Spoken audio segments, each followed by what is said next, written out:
जय हिंद दोस्तों, स्वागत है आपका अपने यूट्यूब चैनल टेक्नीशियन क्लास 10 पर। आज हम दोस्तों अलंकार के बारे में जानेंगे दोस्तों, जो कि आपका यूपी बोर्ड में दोस्तों 2 या से 4 नंबर का पूछा जाता है। पहले क्या होता था, परिभाषा उदाहरण पूछता था, लेकिन अब ऐसा नहीं है दोस्तों।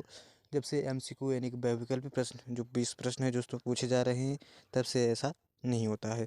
तो आइए जानते हैं अलंकार के भेद के बारे में। अलंकार की विस्तार पूर्वक जानेंगे, कौन कौन सा अलंकार यूपी बोर्ड में पूछा जाता है उसके बारे में जानेंगे, ठीक है। और सबसे इम्पोर्टेंट है, आप अलंकार को पहचानेंगे कैसे, इसके बारे में हम जानते हैं, ठीक है। तो आइए जानते हैं। पहले हम जानते हैं दोस्तों अलंकार का अर्थ। अलंकार का क्या अर्थ होता है दोस्तों? अलंकार का अर्थ होता है आभूषण या गहना होता है। काव्य की शोभा बढ़ाने वाले तत्वों को क्या कहते हैं दोस्तों? अलंकार कहते हैं। आप जानते हैं काव्य की शोभा बढ़ाने वाले तत्वों को क्या कहते हैं? अलंकार कहते हैं। अब आइए हम जानते हैं अलंकार के भेद। अलंकार के भेद क्या होते हैं दोस्तों? अलंकार के 2 भेद होते हैं। वैसे 3 होते हैं, लेकिन मुख्यतः कौन 2 होते हैं? एक पहला होता है शब्द अलंकार और दूसरा होता है अर्थालंकार, ठीक है। अब आइए हम शब्द और अर्थालंकार के बारे में जानते हैं। तो अर्थालंकार, अर्थालंकार क्या होता है? जहाँ अर्थ के माध्यम से चमत्कार उत्पन्न होता है, वहाँ आपका अर्थालंकार हो जाता है। अर्थालंकार यानी अर्थ के माध्यम से, ठीक है। उपमा अलंकार हो गया इसका भेद, उत्प्रेक्षा अलंकार हो गया, और रूपक अलंकार अर्थालंकार के ही भेद होते हैं। और शब्द अलंकार, शब्द अलंकार जहाँ शब्द के माध्यम से चमत्कार उत्पन्न होता है वहाँ शब्द अलंकार, ठीक है। जहाँ शब्द के माध्यम से हो वहाँ शब्द अलंकार, जहाँ अर्थ के माध्यम से हो वहाँ अर्थालंकार। अनुप्रास अलंकार हो गया, यमक अलंकार हो गया, श्लेष अलंकार आदि इसके क्या है दोस्तों? भेद होते हैं। लेकिन हम दोस्तों आपके पाठ्यक्रम के अनुसार कक्षा 10 जो आपकी क्लास 10 है दोस्तों, उसमें जोन से अलंकार जितने भी पूछे जाते हैं उसके ही बारे में अध्ययन करेंगे। तो आपका अलंकार जो है दोस्तों, अर्थालंकार का भेद पूछा जाता है, ठीक है। अलंकार के भेद ही जो हैं उसमें दिए गए हैं। तो आपका पहला हो गया उपमा अलंकार, दूसरा हो गया रूपक, और तीसरा हो गया उत्प्रेक्षा अलंकार। अब आइए हम इनको बेहतरीन ढंग से समझते हैं दोस्तों। पहला है दोस्तों आपका उपमा अलंकार। उपमा अलंकार क्या होता है? जहाँ पर एक वस्तु की तुलना दूसरी वस्तु से की जाए, वहाँ कौन सा अलंकार होता है? उपमा अलंकार होता है। या फिर लिख सकते हैं आप, जहाँ उपमेय की तुलना उपमान से की जाती है वहाँ पर उपमा अलंकार होता है, ठीक है। दोस्तों उपमा अलंकार के 4 अंग होते हैं। कौन कौन से होते हैं? उपमेय होता है आपका एक, दूसरा होता है उपमान होता है, तीसरा आपका साधारण धर्म होता है, ठीक है। अब आइए हम एक उदाहरण से समझते हैं। एक होता है वाचक शब्द, उसको अगली पीडीएफ में देखते हैं हम।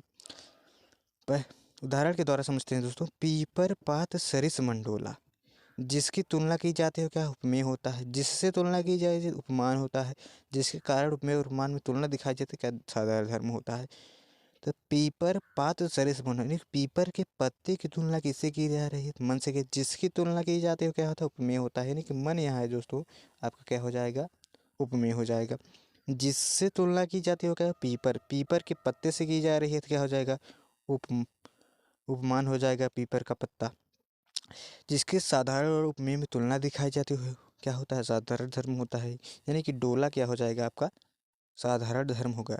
जिससे तुलना की जा रही है पीपर पात सरिस बंडोल, यानी कि पीपर के पत्ते के समान क्या हो, उसका मन डोल रहा है। तो जिससे तुलना की जा रही पीपर के पत्ते से, तो पीपर पात हमने हो गया। उसकी बात किससे की जा रही? मन से की जा रही है।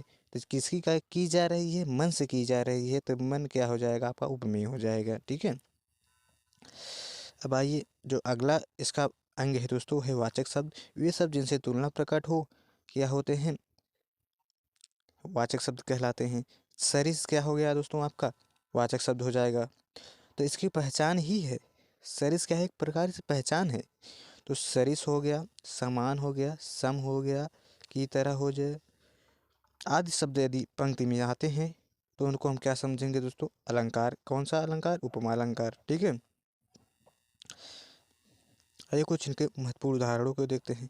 या फिर पंक्ति में, मैंने भूल गया दोस्तों, सा आए, सी आए, से आए, तब भी कौन सा अलंकार होगा आपका? उपमा अलंकार होगा, ठीक है। तो हरिपद कोमल कमल से, यानी कि ईश्वर का जो पद है वो कोमल के समान है। हरि का जो पद है किसके समान है? कोमल के कमल के समान है, ठीक है। फूलों सा चेहरा तेरा कलियों सी मुस्कान है। सी आया है, यहाँ पर से आया है। मयंक मुख मयंक संबंध मनोहर सम आया है। आप इससे पहचान जाएंगे कौन अलंकार है, उपमा अलंकार है। ठीक है, अब आइए हम जानते हैं रूपक अलंकार के बारे में। रूपक अलंकार क्या होता है? जहाँ उपमेय में उपमान का भेद रहित आरोप होता है, वहाँ आपका रूपक अलंकार हो जाता है। ठीक है, आप इसको पहचानेंगे कैसे दोस्तों? रूपी अर्थ निकलेगा या फिर चिन्ह लगा होगा, कहाँ पर? पंक्ति में लगा होगा, उदाहरण में लगा होगा। ठीक है, अब आइए हम उदाहरण के द्वारा इसको समझते हैं। ठीक है, कह रहे हैं चरण कमल बंदव हरिराई। चरण कमल बंदव हरिराई यानी कि मैं कमल रूपी चरण की, हे ईश्वर मैं आपके कमल रूपी चरणों की बार बार वंदना करता हूँ। ठीक है, उदित उदयगिरि मंच पर रघुवर बाल पतंज हर्ष विकसित संत सरोज सब हर्षे लोचन भरेंगे। ठीक है दोस्तों, ये आपका क्या है? उदाहरण है। उदयांचल रूपी पर्वत पर, यानी रूपी अर्थ निकल रहा है तो कौन सा अलंकार? रूपक अलंकार। ठीक है, या योजक चिन्ह लगा हो तो कौन सा अलंकार? रूपक अलंकार। इसी के माध्यम से आप समझेंगे। ठीक है दोस्तों, आप जब पढ़ेंगे तब उसकी क्या अर्थ निकल रहा है, उसके द्वारा आप खुद समझ जाएंगे कि कौन सा अलंकार है।